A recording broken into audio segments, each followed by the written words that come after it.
వర్తమానము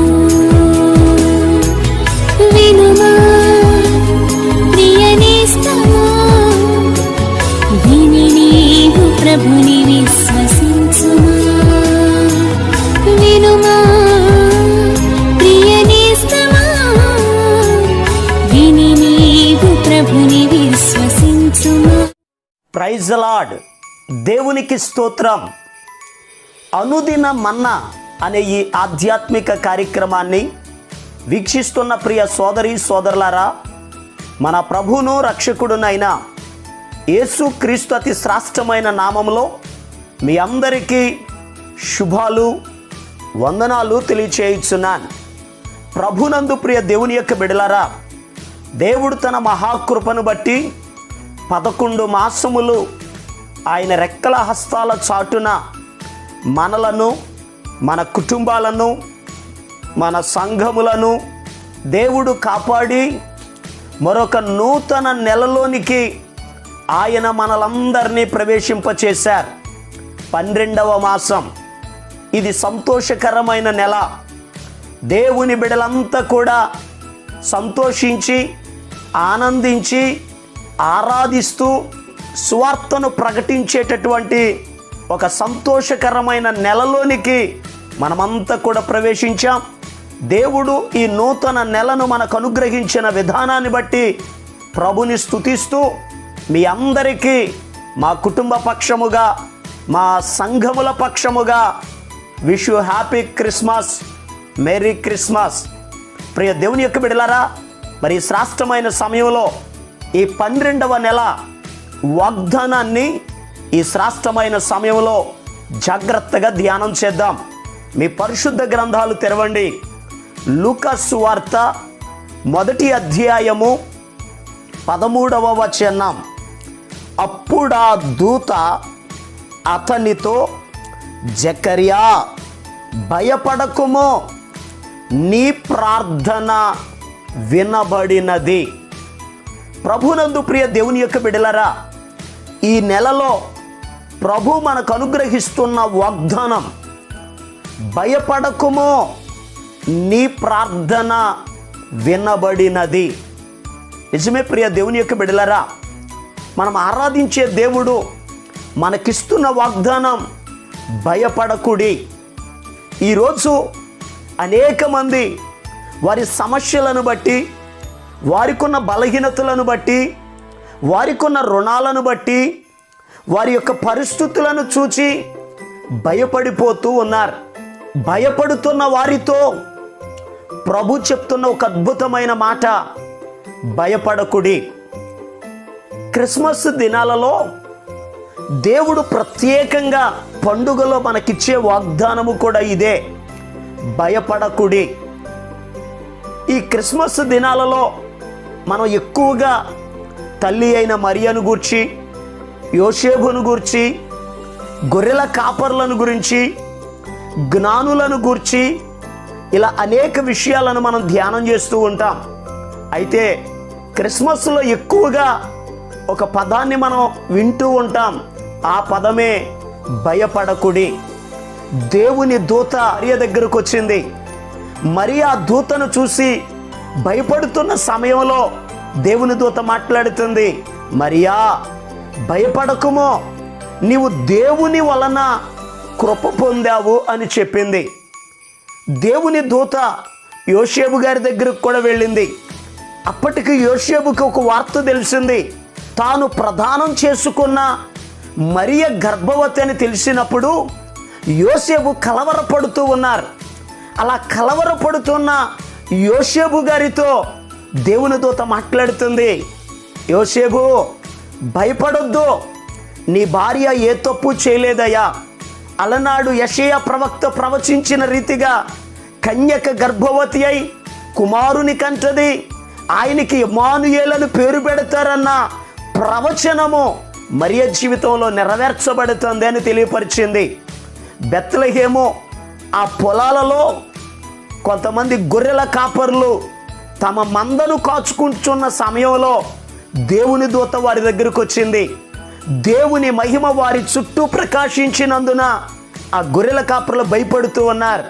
గొర్రెల కాపరులతో కూడా దేవుని దూత మాట్లాడుతుంది, భయపడకుడి, ఇదిగో ప్రజలందరికీ సంతోషకరమైన శుభవర్తమానం, దావీదు పట్టణమందు నేడు రక్షకుడు మీ కొరకు పుట్టి ఉన్నాడు అని చెప్పింది.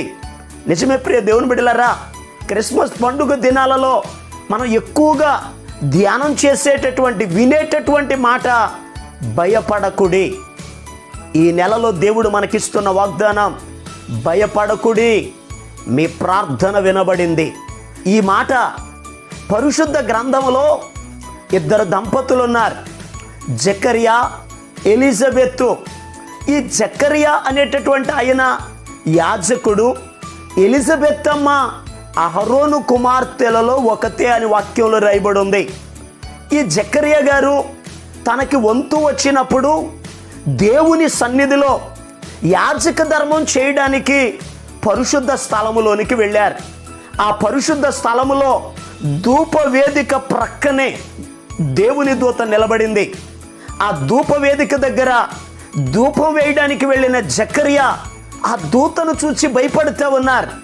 భయపడుతున్న జకర్యా గారితో ఇప్పుడు దూత మాట్లాడుతుంది, జకర్యా భయపడకుమో, నీ ప్రార్థన వినబడినది. ప్రియ దేవుని యొక్క బిడ్డలారా, 11 మాసములు ఏ అంశము కొరకైతే నువ్వు ప్రార్థన చేసి జవాబు రాలేదని ఒకవేళ భయపడుతున్నావేమో, కలవరపడుతున్నావేమో, దిగులు చెందుతున్నావేమో, ఈ 12వ నెలలో ప్రభు మనకిస్తున్న వాగ్దానం ఏమిటి అని అడిగితే భయపడవద్దు, మీ ప్రార్థన వినబడింది, మీ ప్రార్థనకు జవాబు వచ్చింది. నిజమే, మనం ఆరాధించే దేవుడు ప్రార్థన ఆలకించే దేవుడు. వాక్యంలో రాయబడి ఉంది, ప్రార్థన ఆలకించువాడా సర్వ శరీరులు నీ యొద్దకు వచ్చేదరని వాక్యం చెప్తుంది. ప్రియ దేవుని యొక్క బిడ్డలారా, మన దేవుడు ప్రార్థన ఆలకించే దేవుడు. మరి ఈ వాగ్దానం జకర్యా గారు పొందుకున్నట్లుగా మనం కూడా ఈ వాగ్దానాన్ని పొందుకోవాలి అని అంటే జకర్యా గారు ఏం చేశారో ఈరోజు దేవుని పరిశుద్ధ గ్రంథంలో నుండి కొన్ని విషయాలను జాగ్రత్తగా ధ్యానం చేద్దాం. చూడండి, లూకా సువార్త 1వ అధ్యాయం 6వ వచనాన్ని చదువుకుందాం. వీరిద్దరూ ప్రభువు యొక్క సకలమైన ఆజ్ఞల చొప్పునను న్యాయ విధుల చొప్పునను నిరపరాధులుగా నడుచుకొనుచు దేవుని దృష్టికి నీతిమంతులయ్యుండిరి. ప్రియ దేవుని యొక్క బిడ్డలారా, జకర్యా గారి వాగ్దానాన్ని పొందుకోవడానికి, ఆయన ప్రార్థన ఆలకించడానికి కారణం ఏమిటి అని అడిగితే వాక్యంలో రాయబడి ఉంది, వీరిద్దరూ. ఎవరు వారు? ఆ భార్యాభర్తలు ఇద్దరు వృద్ధాప్య దశకు వచ్చినా కానీ అనేక దినాల బట్టి వారు ప్రార్థన చేస్తున్నారు. వారి ప్రార్థన దేవుడు ఆలకించడానికి కారణం ఏమిటి అని అడిగితే వీరు దేవుని ఆజ్ఞల చొప్పున నడిచిన వారు. ఆ ఆజ్ఞలలో 1, 2 కాదు, సకలమైన ఆజ్ఞల చొప్పున వారు నడుచుకున్నారు. ఈరోజు లోకంలో భక్తి చేసే వారి జీవితాలలో కొంతమంది కొన్ని ఆజ్ఞలను పాటిస్తే కొన్ని ఆజ్ఞలను పాటించరు. ఈరోజు ప్రియ దేవుని బిడ్డలారా, జకర్యా గారి గురించి మనం ధ్యానం చేస్తున్నాం. ఈయన సకలమైన ఆజ్ఞలన్నిటినీ పాటించినవాడు, ఆజ్ఞల చొప్పున నడిచినవాడు. ప్రియ దేవుని యొక్క బిడ్డలారా, దేవుడు మన నుండి కోరుకునేది, ఆయన అడుగుతున్నది ఏమిటి అని అడిగితే చూడండి, పరిశుద్ధ గ్రంథంలో నుండి ద్వితీయోపదేశ కాండం 10వ అధ్యాయం 13వ వచనం, నీ మేలు కొరకు నేడు నేను నీకు ఆజ్ఞాపించు యెహోవా ఆజ్ఞలను కట్టడలను అనుసరించి నడుచుకొందునను మాట కాక నీ దేవుడైన యెహోవా నిన్ను మరి ఏమి అడుగుచున్నాడు? దేవుడు మనల్ని ఏమడుగుతున్నారు అని అడిగితే ఆయన ఆజ్ఞలను పాటించమని అడుగుతున్నారు. ఆయన ఆజ్ఞలను జాగ్రత్తగా గైకొనమని ప్రభు మనల్ని అడుగుతున్నారు. 119వ కీర్తన 4వ వచనంలో కూడా ఇదే మాట కనబడుతుంది. ప్రియ దేవుని యొక్క బిడ్డలారా, దేవుని ఆజ్ఞలను మనం పాటించాలి. మీరు అడగొచ్చు, అయ్యా ఆయన ఆజ్ఞలను పాటిస్తే ఏమిటి మేలు? మన ప్రార్థన ప్రభు ఆలకిస్తారు. 1 యోహాను రాసిన పత్రిక 3వ అధ్యాయం 22వ వచనంలో రాయబడి ఉంది, మనం ఆయన ఆజ్ఞలను గైకొనుచు ఆయన దృష్టికి ఇష్టమైనవి చేయుచున్నాము గనుక మనమేమి అడిగినను అది ఆయన వలన మనకు దొరుకును అని పరిశుద్ధ గ్రంథంలో రాయబడి ఉంది. ప్రియ దేవుని యొక్క బిడ్డలారా, జాగ్రత్తగా మాటలు గమనించండి. దేవుని ఆజ్ఞలను మనము పాటించాలి. ఈ జకర్యా ఎలిజబెత్తులు వారి ప్రార్థన దేవుడు ఆలకించడానికి ఒకటి, వారు సకలమైన ఆజ్ఞల చొప్పున నడిచిన వారు. రెండవ మాట అక్కడే రాయబడి ఉంది, వారు న్యాయ విధులను అనుసరించిన వారు, న్యాయముగా నడిచిన వారు. ఈరోజు ప్రియ దేవుని యొక్క బిడ్డలారా, భక్తి చేస్తున్న మన జీవితాలలో న్యాయము చాలా అవసరం. నిరపరాధులుగా మనం నడుచుకోవాలి, న్యాయముగా మనం జీవించాలి. ఎవరు న్యాయముగా నడుస్తారో పరిశుద్ధ గ్రంథములో నిర్గమకాండం 15వ అధ్యాయం 26వ వచనంలో ప్రభు చెప్పారు. అలా న్యాయ విధుల చొప్పున నడుచుకునేటటువంటి వారిని గురించి ప్రభు చెప్తున్నారు. ఐగుప్తీయులకు కలుగ చేసిన రోగములలో ఏది మీకు రానియ్యనో నిన్ను స్వస్థపరుచు యెహోవానో నేనే అని ప్రభు చెప్పారు. ఈ మాటలు వింటున్న ప్రియ దేవుని యొక్క బిడ్డలారా, మన జీవితాల్లో కూడా న్యాయవంతులుగా మనం జీవించాలి. మన దేవుడు న్యాయవంతుడు, మన దేవుడు నిరపరాధి గనుక మనము కూడా న్యాయమును అనుసరించి నడుచుకోవాలి. ఇక మూడవ మాట లూకా సువార్త 1వ అధ్యాయం 6వ వచనంలో రాయబడి ఉంది, దేవుని దృష్టికి నీతిమంతులయ్యుండిరి. ప్రియ దేవుని యొక్క బిడ్డలారా, జకర్యా ఎలిజబెత్తులు ఏ రీతిగా అయితే దేవుని దృష్టికి నీతిని అనుసరించారో, నీతిమంతులుగా నడిచారో, నీతిని నెరవేర్చారో, భక్తి చేస్తున్న మనం కూడా అలా నీతిమంతులుగా నడిస్తే దేవుడు మన ప్రార్థనలు ఆలకిస్తారు. పరిశుద్ధ గ్రంథంలో నీతిని అనుసరించి నడిచిన వారి జీవితాలలో దేవుడు గొప్ప కార్యాలను చేశారు. నోవహు జీవితాన్ని మనం పరిశీలిస్తే ఆ జలప్రళయంలో నుండి, ఆ ఉగ్రత నుండి నోవహు కుటుంబము రక్షించబడటానికి కారణం ఏమిటి అని అడిగితే ప్రభువే చెప్పారు, నోవహు, ఈ తరము వారిలో నీవే నా ఎదుట నీతిమంతుడవై ఉండుట నేను చూచాను అని ప్రభు చెప్పారు. నీతిమంతులను రక్షించే దేవుడు, నీతిమంతుల ప్రార్థన ఆలకించే దేవుడు. సామెతల గ్రంథం 10వ అధ్యాయం 6-7 వచనాలు మనం చదివితే అక్కడ రాయబడి ఉంది, నీతిమంతుల తల మీదకి ఆశీర్వాదం వస్తుందట. నీతిమంతులను జ్ఞాపకం చేసుకొనడమే ఆశీర్వాదకరమని వాక్యం చెప్తుంది. కీర్తనల గ్రంథం 5వ అధ్యాయం 12వ వచనంలో రాయబడి ఉంది, నీతిమంతులను ఆశీర్వదించు దేవుడవు నీవే అంటున్నాడు కీర్తనాకారుడు. ఈ మాటలు వింటున్న ప్రియ దేవుని బిడ్డలారా, జకర్యా ఎలిజబెత్తులు దేవుని దృష్టికి నీతిని అనుసరించారు. మనం కూడా దేవుని దృష్టికి నీతిమంతులుగా నడుద్దాం. ఇక 4వదిగా వారి జీవితంలో ఉన్న మరొక లక్షణం ఏమిటి అని అడిగితే లూకా సువార్త 1వ అధ్యాయం 7వ వచనంలో రాయబడి ఉంది, వారు బహుకాలము గడిచిన వృద్ధులు అని వాక్యం చెప్తుంది. అనగా వృద్ధాప్య దశకి వచ్చిన వారి వంతులో యాజక ధర్మం చేయడానికి వెళ్ళారు, దేవుణ్ణి ఆరాధించడానికి వెళ్ళారు, పరిచర్య చేయడానికి వెళ్ళారు, ప్రార్థన చేస్తూ ఉన్నారు, ఆజ్ఞలను పాటిస్తూ ఉన్నారు, న్యాయముగా నడుస్తూ ఉన్నారు, దేవుని దృష్టికి నీతిని అనుసరిస్తూ ఉన్నారు. ఈ మాటలు వింటున్న ప్రియ దేవుని బిడ్డలారా, జాగ్రత్తగా గమనించండి. వారు వృద్ధాప్య దశకు వచ్చిన దేవుని సన్నిధిని విడిచిపెట్టలేదు, పరిచర్యను విడిచిపెట్టలేదు. ఈ మాటలు వింటున్న ప్రియ దేవుని బిడ్డలారా, వృద్ధాప్య దశ వచ్చింది, ఆరోగ్యం సహకరించట్లేదు, బలహీనులమైపోతున్నామని నెలకొకసారి కాదు, క్రమముగా ప్రతి వారం దేవుని సన్నిధికి వెళ్ళాలి, ప్రతి వారం దేవుని సన్నిధిలో కూర్చోవాలి, ప్రతి వారం ప్రతి దినము కూడా ప్రార్థన చేయాలి, ప్రతి దినము దేవుని వాక్యం చదవాలి. ఎవరైతే దేవుని స్తుతిస్తూ మనం చేయవలసిన పనులను మనం చేస్తామో అప్పుడు దేవుడు మన ప్రార్థనలను ఆయన ఆలకిస్తాడు. వారి జీవితంలో వారికి ఉన్న మరొక గొప్ప లక్షణం ఏమిటి అని అడిగితే, వారు ఇంత యథార్థంగా ఉన్న, నీతిని అనుసరించిన, ఆజ్ఞలు పాటించిన, నిరపరాధులుగా ఉన్న, వారి వంతులు వారు పరిచర్య చేసిన వారికి సంతానం లేదట. సంతానము లేదని ఏ రోజు దేవుణ్ణి విడిచిపెట్టలేదు. ఈరోజు లోకంలో చాలామందిని పరిశీలన చేస్తే వారు అనుకున్నది జరగలేదని మందిరం మానేసేవారు, ప్రార్థన చేయడం మానేసేవారు, వాక్యం చదవడం మానేసేవారు, దేవుని మీద అలిగేవారు, సంఘం మీద అలిగేవారు ఈరోజు లోకంలో చాలామంది కనబడుతున్నారు.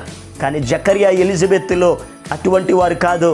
వారు సంతానం లేకపోయినా, వారు అడిగింది దేవుడు ఇవ్వకపోయినా వారు చేయవలసిన పనిని వారు చేస్తున్నారు. అందుకే దేవుడు వారి ప్రార్థనలు ఆలకించారు.